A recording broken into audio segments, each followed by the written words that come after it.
says, "Hi Jake, why is it that XRP needs all these catalysts to make 3 digits when Bitcoin, ETH, Sol, and others didn't?" So Bitcoin has a much more limited supply than XRP. It has and always will, because it's only 21 billion or 21 million that'll ever be available. So that's why Bitcoin, again, supply and demand dynamics. Sol both have smart contract capability, whereas XRP doesn't.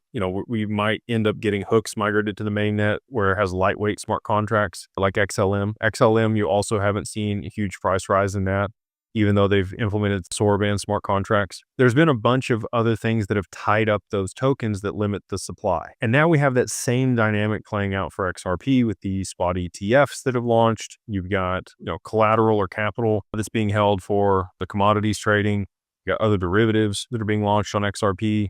You got stable coins and other things on the XRPL that are causing more volume in transactions. Anytime you see more volume in transactions on a network, you're going to get price appreciation of the underlying asset.